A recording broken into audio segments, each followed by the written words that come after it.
ज्वाली में बीजेपी की संभावित सियासी फिल्म का लेटेस्ट ट्रेलर रिलीज हो गया है। नेता प्रतिपक्ष की मौजूदगी में जिस तरह का माहौल बना, उसने पार्टी नेतृत्व के लिए खतरे की घंटी बजा दी। मुख्य तौर पर यहां पार्टी के दो चेहरे हैं और दोनों 21 में से अपने सियासी वर्चस्व की लड़ाई लड़ने को तैयार हैं। नमस्कार, मैं हूं रितु हांडा और आप देख रहे हैं फर्स्ट वर्डिक्ट मीडिया पर सियासतनामा।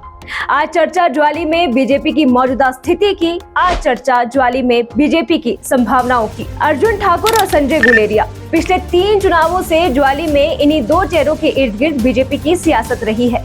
2012 और 2017 में अर्जुन को पार्टी ने चेहरा बनाया तो 2022 में संजय गुलेरिया को। इनमें से सिर्फ 2017 में बीजेपी को जीत मिली। 2012 में संजय गुलेरिया की बगावत बीजेपी पर भारी पड़ गई थी। वहीं 2022 में पार्टी ने सिटिंग एमएलए अर्जुन ठाकुर का टिकट काट कर गुलेरिया को दिया था, पर गुलेरिया उस मौके को भुना नहीं सके। ऐसे में सवाल ये है कि अब 2027 में क्या, कौन होगा चेहरा, अर्जुन या फिर गुलेरिया? 2017 का चुनाव ज्वाली के राजनीतिक इतिहास में बीजेपी के लिए बेहद अहम रहा।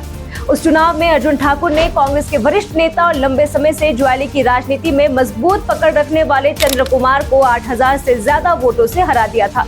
इस जीत के बाद अर्जुन ठाकुर का कद न सिर्फ जनता के बीच बढ़ा, बल्कि संगठन में भी वे एक मजबूत चेहरे के रूप में सामने आए। लेकिन 2022 में बीजेपी ने जो फैसला लिया, उसने पूरे समीकरण को उलट कर रख दिया। पार्टी ने सिटिंग एमएलए अर्जुन ठाकुर का टिकट काट कर संजय गुलेरिया को उम्मीदवार बना दिया, पर पार्टी का ये दांव विफल रहा। इस पूरे घटनाक्रम में सबसे अहम बात ये रही कि टिकट कटने के बावजूद अर्जुन ठाकुर ने पार्टी के खिलाफ खुली बगावत नहीं की।